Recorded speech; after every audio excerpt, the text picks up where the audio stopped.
Jain evening prayers at Hare Temple in Ahmedabad, the capital of Gujarat, northwest India. This ornate 19th century temple is on Ahmedabad's Delhi Road, now lined with low-rise shops and cafes. It's just outside the old city walls. This part of India is where both Jainism and the worship of Vishnu are strongest, the most vegetarian strands of India's religious life. But the ruler who founded this city in 1411 was Muslim. By the 15th century, many Indian kingdoms, particularly in the north, are Muslim sultanates. And in the 16th century, Europeans discover the route around Africa and start arriving in numbers, planting Christian colonies. Indian vegetarianism is already known in Europe from the occasional ancient or medieval travelogue. It fascinates the new arrivals. In 1515, an Italian explorer, Andrea Corsali, reports to his boss, "Certain infidels called Gujarati do not feed upon anything that contains blood, nor do they permit among them that any injury be done to any living creature, like our Leonardo da Vinci." This episode, we look at how Indian vegetarianism reacts to the power of Islam or Christianity, even as Christianity is changed and challenged by the Renaissance. We'll discover gurus who welcome both Hindus and Muslims, a Mughal ruler so influenced that he was even rumoured to convert from Islam to Jainism, and new vegetarian religious movements that stem from this conversation that goes both ways.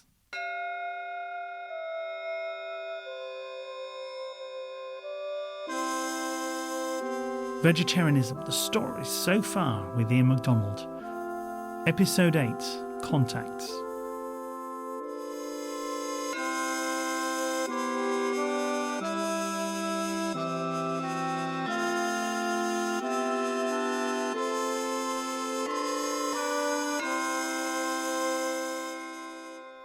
Islam and Christianity were already in India, brought by traders in the first millennium, but Muslim rule came from Central Asia, advancing east down the Ganges plain in the 13th century.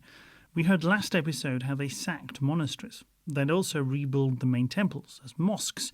But this didn't mean everybody dropped their food rules and became a Muslim. On a rainy day in New Delhi, I went to Jawaharlal Nehru University, and in a building plastered with rival political posters, Dr. Pius Malikandathil told me how Islam gradually won converts. Now, we don't find many instances of compelling situation or coercive situation where Islam is being introduced with the force. Rulers differed. Indian history has sultans who supported other religions or forced conversions at sword point, or who, more often, just offered converts tax incentives. And we'll discover later how one of the most powerful was also one of the most tolerant. In many parts of North India, Islam spread through the Sufi channels. There were many Sufi kankas, Sufi dargahs. People who went there, they came from different cultural background. They maintained same cultural traditions, same food traditions, while they visited the dargahs and kankas. Sufi shrines. And later, the second or third generation actually embraced Islam in its pristine purity. Till then, it was a fluvial Islam. A fluvial, a flowing and adopting. Adopting both the traditions. This is Qawwali, a type of Sufi devotional singing that developed in 13th century Delhi. Sufism is the ascetic, mystical strand of Islam. And fortunately for us, in this era it's the most veg-friendly one. And devotional singing like this is one of the reasons that this strand was the one that took hold in India. It's not a million miles away from the Indian Bhakti devotions, chanting the names of God, seeking a oneness with the divine. Sufis and Bhaktis both venerate shrines. In fact, some of the local deities were simply recast as Sufi saints. And today, many Sufi shrines are venerated by both Muslims and Hindus. In the 16th century, there was even a dictionary that translated every concept in Vishnu-worshipping Bhakti devotional songs into a metaphor for something Muslim, so that the Sufis could use the Hindu songs without even having to change the lyrics. And by the late Middle Ages, it seems to be normal, not a rule, not universal, just normal, for Sufis to be vegetarian. sometimes not just out of asceticism, but out of ahimsa, opposition to violence too, such as the 13th century Sufi, the reclusive, learned Hamiduddin Nagori, sent to actively preach vegetarianism to his followers in the new Delhi Sultanate. In 14th century Kashmir, in the northwestern Himalayan foothills, a Hindu holy woman seems to inspire a Sufi order. Lala worshipped Shiva and condemned Brahminical sacrifices. She inspires Nuruddin, a Sufi said to live in a cave on wild spinach and leaves. He says that though meat might be permissible under Islamic law, he still considers it cruel. His order is called the Rishis, and that's a Sanskrit word for a religious ascetic. Many see them as a Muslim take on the Hindu sannyasin. This is how Jahangir, a 17th century Mughal emperor we'll get back to later, describes them. There is also a body of fakirs whom they call rishis. Though they have not religious knowledge or learning of any sort, yet they possess simplicity and are without pretence. They abuse no one, they eat no flesh, they have no wives, and always plant fruit-bearing trees in the fields so that men may benefit by them, themselves deriving no advantage. And the poet Kabir in the 15th century saw the Muslim-Hindu divide as idle boasting, a distraction from the universal, ineffable truth of God.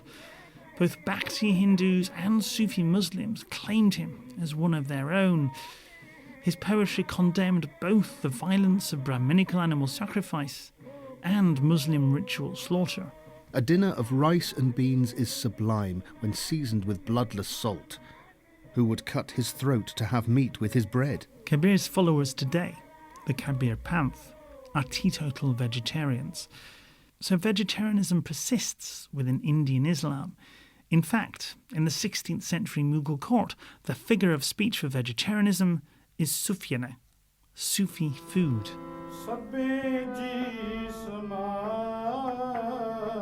Those lines of Kabir come to us via the holy book of the Sikhs, the Guru Granth. Sikhism develops in Punjab in the centuries after Kabir from the kind of influences we've been talking about. It's casteless, monotheistic, and its scriptures include Kabir and Hamiduddin Nagori, as well as the other Bhaktis, Sufis, and of course the Sikh gurus. Mainstream Sikhism is quite definitely very omnivorous, though, like Bhaktis and Sufis, it has communal meals that are usually vegetarian to be inclusive. And with tens of thousands of people eating there every day, the Sikh Golden Temple at Amritsar has the biggest free veggie meal in the world. And some dissenting strands of Sikhism strongly argue, looking back to some of those poets, that the Sikhs should indeed be vegetarian. We will look to the Eastern Indian Bhaktis later. Dr. Pius Malikantathal specialises in the first European colonists, the Portuguese, and they become one of the less tolerant rulers. Portuguese came to Goa in 1510, but this forceful intervention in the culture of Goa happened from 1540 onwards. And by 1540, the southwestern trading port of Goa is the headquarters of a dozen Portuguese forts, possessions and territories spread around the subcontinent's coastline. After 1540, that corresponds with the time of the counter-reformation movements in Europe. Martin Luther's 95 Theses are gathering momentum. Henry VIII has wiped out England's monasteries. Which coincides also with the Council of Trent. Which is the Vatican's reaction to the Reformation movements, an assertion of a lot of traditional beliefs, as well as trying to tackle some of the criticisms. Yeah. The Portuguese crown is mainly interested in ethnically Jewish refugees. Half a century ago, in 1492, the Emirate of Granada, the Iberian Peninsula's last Muslim holdout, fell. Its Jews fled persecution. In Goa, they can meet local Jews, rediscover their suppressed faith, and perhaps shed their forced conversion. The Church takes a dim view of that. In 1545, the Pope's man in Goa, Jesuit priest Francis Xavier, requests the Inquisition, though the idea takes a while to get going. When it does, it turns on the local pescatarian, quote, pagan idolaters. And this is a time when temples were destroyed. Almost 95-98% of the people were converted to Christianity. It was a forcible conversion, and they were converted by at the end of the 16th century. They transformed the eating traditions of Goa, compelling the people to resort to non-vegetarian food items like eating of beef and using of non-vegetarian dishes in their meals. And the forced conversions are coming from the proper Inquisition. Tests of faith, torture, burning people at the stake. They were being forcibly converted to Christianity. Those who resisted, they fled away from Goa. The Portuguese were taking exactly the same tack in India as they were taking in South America. Exactly. And once they were converted to Christianity, then there was a cultural shock. Meaning, they embraced new religion. And at the time of the embracing of new religion out of coercion and fear, they did not realize that they had to do away with the old cultural ties. So they were maintaining old cultural practices. They were revering the old deities. They were maintaining the old food habits. But the Portuguese at that point of time could not make out clearly whether this is pagan or non-pagan. The Portuguese Inquisition doesn't know what's pagan and what's just Indian and is not taking chances. Eating with hand was considered to be a non-Christian action. Eating with hand. And using of vegetarian food was identified with Hindu culture. So eventually consumption of beef, mutton, chicken, they were projected as a part of the Christian way of life, which is a wrong perception. And the Hindus, particularly the goddesses of Brahmins of Goa, they resisted this move. Or they had to flee away from Goa. If they were to remain in Goa, they were to become Christian. And so on that front, even mere pescatarianism is retreating. We'll get back to Goa later in the show. By this time, a new Muslim dynasty, the Mughals, has come in from Central Asia. It's Mongol by ancestry, Persian by culture, and from 1556 to 1605, the emperor is Akbar the Great, one of the major figures of Indian history. He dominates the subcontinent, absorbing many separate kingdoms, like the Gujarat Sultanate, creating the Mughal Empire as a multicultural dominion.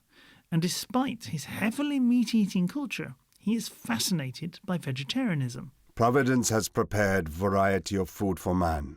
But through ignorance and gluttony he destroys living creatures and makes his body a tomb for beasts. If I were not a king, I would leave off eating flesh at once, and now it is my intention to quit it by degrees. In her home in Oxford, England, I asked Professor Sanjukta Gupta about him. His grandfather, who first came, Babar, was looking at Ghazni all the time, the place he came from. He didn't like India, he didn't think he is Indian. His father, Humayun, lost the empire, but Akbar felt he is Indian. And he wanted to make an Indian empire. Because Akbar was a man who was very curious about religions, and he was also very diplomatic. His religious curiosity was contacted with the diplomacy. This is the place we used to pour the vegetarian jaw, wheat, bajra for these birds. the green birds, are they parakeets? They are parrots. They're parrots. They're parrots and pigeons. Parrots and pigeons. The thousands of parrots and pigeons used to come over here. They used to have their food. This is Agra, Akbar's main capital in the middle of the north of the subcontinent. I spent a day in Agra looking for contacts between Akbar and traditional Indian vegetarianism. I went from the Archaeological Survey of India to a Jain bone surgeon to the bedridden guru of a Bhakti order, and finally met Sashil and Ashoka Jain, who helped maintain this temple with a monument to one of these conversations. So we can hear a wedding band in the background behind us. We're just 100 metres from the bustling streets of a suburb of Agra. We're in a field in front of a monument with an artificial moat and something that looks a little bit to my Western eyes like a bandstand. What am I looking at? Yeah, we are standing near to the temple of Jain saint Acharya Hare Krishna ji. He came from Gujarat, stayed at this place, gave a great speech on non-violence and vegetarians to Samrat Akbar. By the time Hare Suri, the head of a Jain monastic order, was summoned in the 1580s, Samrat, or Emperor Akbar, was already dissatisfied with the breadth of Islam alone. He's built his imperial fort at the site of his favourite Sufi, half a day's walk west of the city, and had since 1578 thrown his hall of worship with its Thursday evening theological discussions open to all faiths, even the new Portuguese Catholics. His vizier recorded, Sufi philosopher, orator, Sharia jurist, Sunni, Shia, Brahmin, ascetic yati, ordained Jain monk, materialist, Charavaka, Jesuit, Jew, Sabi, Zoroastrian, and others enjoyed exquisite pleasure by beholding the calmness of the assembly. The Jain account of their meeting has been passed on in hagiographies and inscriptions, including this one, on a hill in Gujarat, famous for its hundreds of Jain temples. The mighty teachers were honourably summoned by the fortunate Shah Akbar from Gujarat. Acharya Hare Krishna ji at that time was staying at Gujarat, Ahmedabad. Acharya means spiritual leader. Sashil described how Hare Vijaya's reputation for holiness was said to have reached Akbar. He listened about his greatness, he listened about his wisdom, he listened about his miracles and invited him to Agra. He came on by road. 840 kilometres, over 500 miles. And Akbar, number of time Akbar came to him, listened to him. He was a saint, so he came by foot to avoid accidentally hurting anything on the way. In Jainism, saints never use any vehicle. They go by path due to avoid the death of violence of Pranimat. How did he react to this sermon on vegetarianism? When Akbar listened for 75 minutes from the great mouth of Acharya Hare Krishna ji about Jainism and vegetarianism, he made some laws to prevent the non-vegetarian product in his rule for 15 months. That's a substantial claim. To get some context for it, I talked to Dr. Peter Flugel, our regular expert in Jainism at London School of Oriental and African Studies. Hare Suri, he explained, was one of a series of Jain acharyas at Akbar's court. After one acharya, after a few years, went back to Gujarat, another one had to come. He suggests a political aspect to the summons. Clearly is, he had sympathies, he was interested in all religions, but he also required these acharyas to be at court in order, I would suggest, to control them. And these were, of course, hugely influential personalities and their supporters very wealthy and important for the maintenance of the state financially. And some of them were even accompanying his armies and giving advice on astrology, etc., etc. He tried to spread Jainism and encouraged the vegetarian atmosphere, vegetarian lifestyle in his rule. In 2008, the Indian Supreme Court cited Akbar. A Jain-dominated municipality wanted to ban slaughterhouses from opening during their main festival, and the court said it was legal, citing this 6-month ban, mentioned both in the temple inscription and in an imperial decree or farman. Proclaimed by beat of the great drum a truce of 6 months in all lands. I'm kind of impressed that Akbar went for a big anti-slaughter headline, but the details seem to limit it to particular areas and species, and there's some evidence it wasn't fully enforced. I don't think the influence in terms of vegetarianism were that grand. As a ruler, personally, he may have been very impressed. There are other reasons to think he was. One of those Portuguese Jesuits, Father Pinheiro, after failing to convert Akbar to Christianity, wrote, "This king has destroyed the false sect of Muhammad and wholly discredited it. The king has made a sect of his own and makes himself out to be a prophet. He adores God and the sun and is a Hindu. He follows the sect of the Jains." Akbar did set up his own sect that combined religious traditions. It had just a handful of followers at court, but it scandalised the Islamic establishment. From what we know of it, it wasn't Jain at all, but he did tell his few followers to adopt an increasing number of vegetarian days. I mean, Akbar obviously made some concessions to the Jains. I think the usual concession the Jains exert from rulers is that one day or another, particularly Paryushana, Their Holy Week, all slaughterhouses should be closed. I mean, this is sort of the standard concession. Ordering prohibition of animal slaughter for an additional 7 days from during these 12 days called Puchusur. No animal should be slaughtered. Also, certain sacred sites are going to be protected or even handed over to the Jains by law. To see that Vijayasana Suri and other Jains be respected and their old temples and the religious places be allowed to be repaired and rebuilt. And so part of what we can see, maybe the ground on which we're standing, is Akbar's gift. Yeah, it was a small portion. Previously, there were some Jain people who owned this land, and after that, some part was added by Akbar Pasha. This temple was under the guidance of Acharya Rajen Suriji Maharaja. In the detail of one of his imperial decrees, Akbar interjects his private opinions. The real point is this: he should not harm any animal nor make his stomach the grave of animals. Yes, we've met rulers who are probably fully vegetarian, in China and Rome as well as India, but I find Akbar profoundly interesting as a Muslim by birth who allows himself to be influenced towards vegetarianism by the other religious traditions of India.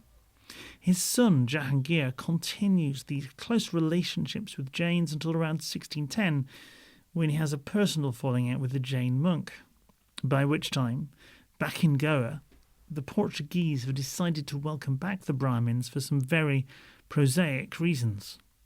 Pious Malikandafil. By end of the 16th century, by beginning of 17th century, many of the Brahmins came back. As bankers and as financiers, as tax farm renters, they were there. In Goa, in Cochin and elsewhere, they control only the enclave where they settled down, the Europeans settled down. And by 17th century, the Portuguese could not interfere in the food traditions of the natives in the way they used to do in the 16th century, because they became the moneyed people, the financiers, the bankers. No, I think the Jesuits who came first, St. Francis Xavier and the other Portuguese missionaries, they were converting people and making them culturally Portuguese. By the turn of the 17th century, some of the Catholic Jesuit missionaries are trying a different approach. They call it accommodatio, accommodation. Sometimes it means going vegetarian and sometimes absolutely the opposite. Father Emile Das follows in their footsteps with books expressing Christian theology in Asian terms. I met him at the Jesuit Loyola College in the University of Madras, where he runs a cross-faith institution. The place is called the Institute of Dialogue with Cultures and Religions. I walked there past not just students and playing fields, but the white plaster of French colonial architecture, facades of arches and arcades on the main building, and a Western European-style church. So it was Roberto de Nobili who came much later. Landing in Goa in 1605. And so he wanted to reach out to the real higher Hindu people, and led by the Brahmins, as he thought, which was true. And he thought that these Brahmins identified missionaries as foreigners, as Portuguese, even called them Ferengis, and who were... which is the Hindu word for foreigner. Who were meat eaters, who were behaving like Europeans and so on. Therefore, they didn't have any great respect for these missionaries.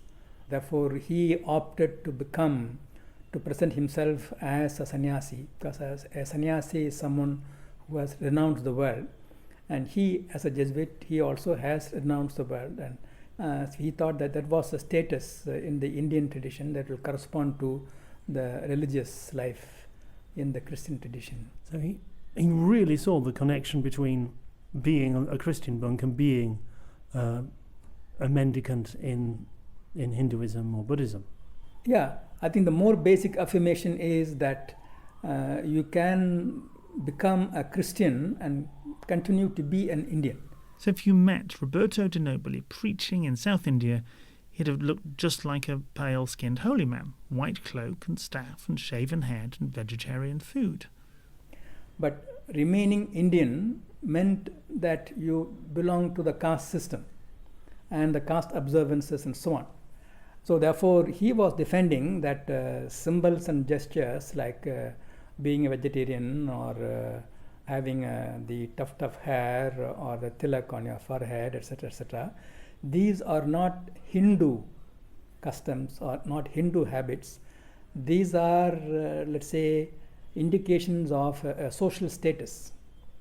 And therefore, they were allowed to use them because they did not lose their status by becoming Christian. In episode 6, we looked at how Brahminic vegetarianism developed largely as a question of ritual purity, as a kind of caste system bragging right. Those Bhaktis we mentioned earlier are scathing about that.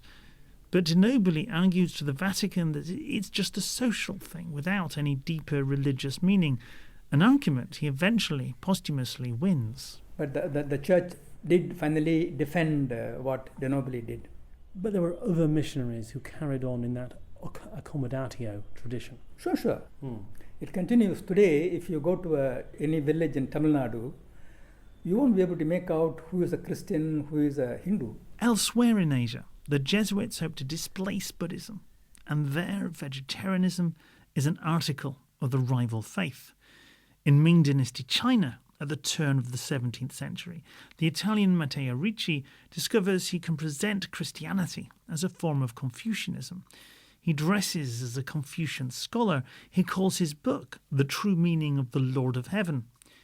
He spends quite a bit of it pouring scorn on Buddhist vegetarianism, bringing up questions that are tediously familiar to any vegetarian today. Grass and trees also possess a vegetative soul and belong to the category of living things. But each day you prepare vegetables for your meals and cut firewood for burning, you are harming their lives. And Father Ricci questions the hypocrisy of having individual days of not eating meat.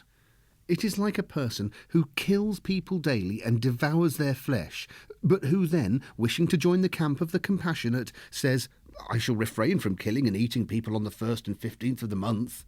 Can this be called refraining from taking life? I know some animal advocates who'd say the same thing about meat-free Mondays.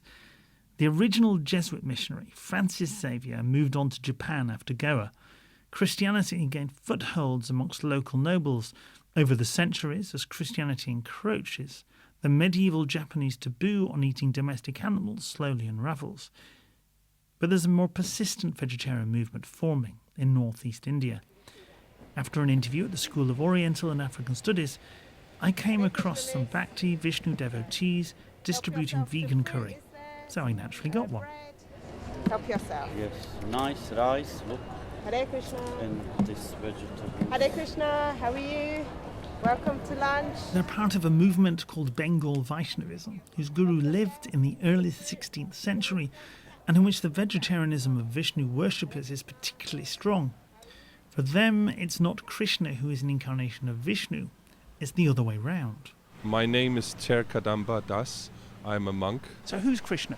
Krishna is Krishna is God. His favorite form, his real form, you could say, where he is mostly himself, is a blue cowherd boy who plays a flute and plays with his friends and just has a good time. This tradition of distributing food is shared between Sufis, Sikhs and Bhaktis like these. All the food that we cook, we offer it to Krishna first, so then it becomes sanctified food, and so it's, in a way it becomes blessed. So then it becomes prasad, so it becomes the Lord's food. If you remember the ancients, the idea of offering food to the gods and taking the remains for yourself was originally a justification for animal sacrifice. and now it's also used to promote vegetarianism. This particular group call themselves the International Society for Krishna Consciousness. Then Dr. Gupta. Krishna consciousness comes from the name of the leader who introduced this sect. His name was Sri Krishna Chaitanya. Chaitanya means consciousness, so whose consciousness was completely taken by Krishna. That was his name. Chaitanya was born as a Bengal Brahmin and seemed destined for life as a scholar, but at 22 in Gaya, on pilgrimage in the ancient Magadha heartland where our story began, he had an epiphany and became an all-singing, all-dancing Bhakti devotee and guru, and to his followers even more than that. So Chaitanya Mahaprabhu is an incarnation of Krishna who comes to us and gives us this very, very simple process of chanting Hare Krishna, Krishna Krishna, Hare Hare. And now, Bhakti devotional chanting is heard around the world, including central London. This is the transcendental sound vibration is coming from the spiritual sky. It touches your soul and you feel ecstatic in your heart and you want to chant more and more. It's like, how do you feel chanting Hare Krishna? But okay, we feel connected with this life, with universe, and we feel happiness in that way. Bengal is in northeast India, on the opposite side of the subcontinent to Kashmir, Punjab and Gujarat. But by the 16th century, the rulers had been Muslim for 200 or 300 years, and that slowly changes things. There have been courts, religious courts, and they were also very, partial to Muslims, of course. It's not just that. In the long run, some people are going to convert from the worship of Vishnu/Krishna to the worship of Allah. It's that the worship of Krishna becomes a bit more like the worship of Allah. Their traditionalism, the purity, etc., were waning. So that's one of the reasons why in Chaitanya this movement didn't want to have caste system or caste barriers.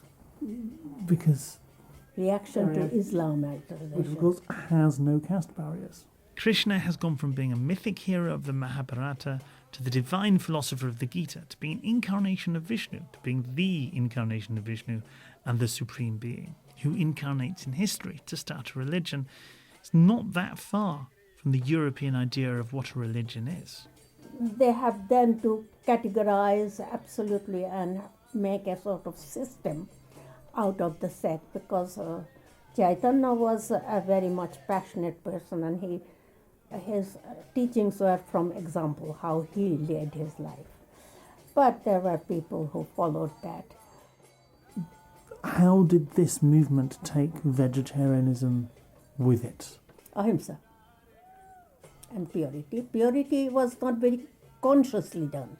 Their main motto was to be kind to living beings, jive daya. And if you're initiated into a religion rather than born into a caste, then you need to know what it's all about. And that's why even when the low castes are accepted in, they have to learn their theology, at least basic theology. Did that have the effect of spreading vegetarianism? Because towards the lower castes, who were not always necessarily vegetarian. Some Bengal Vaishnavas moved to the mythical sites of Krishna's life between Delhi and Agra in central North India. And it grew very much in the 16th and 17th century. It becomes one of the main forms of Vishnu worship in North India. And in the 1960s, a Gaudiya Vaishnava guru goes to America and founds an evangelical internationalist society, but that's another story.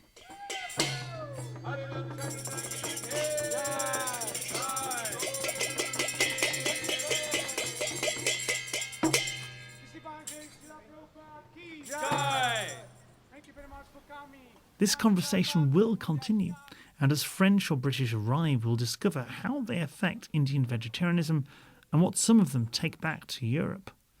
But by the 17th century, the recurring travellers' tales of Indian compassion for animals have become part of the European Renaissance, alongside the works of ancient Greece and Rome being rediscovered and translated.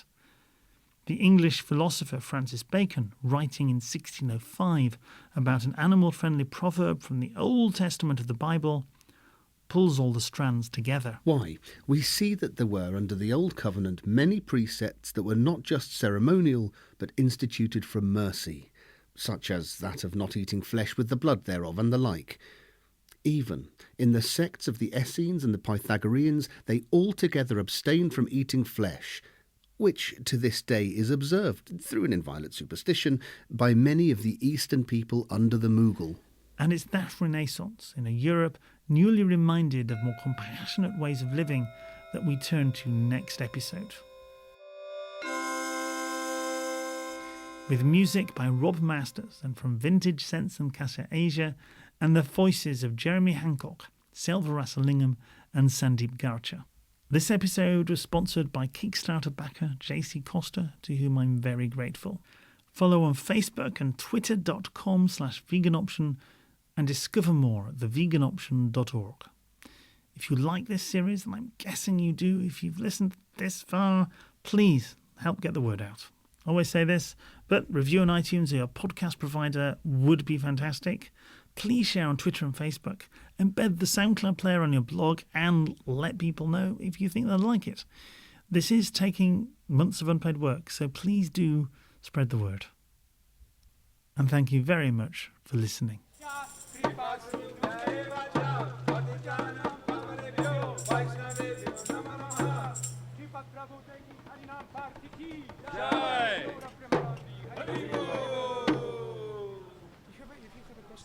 How do you all feel now? Ecstatic. Oh, that's good. Peaceful. Very nice. Very nice. Free from illusion and suffering.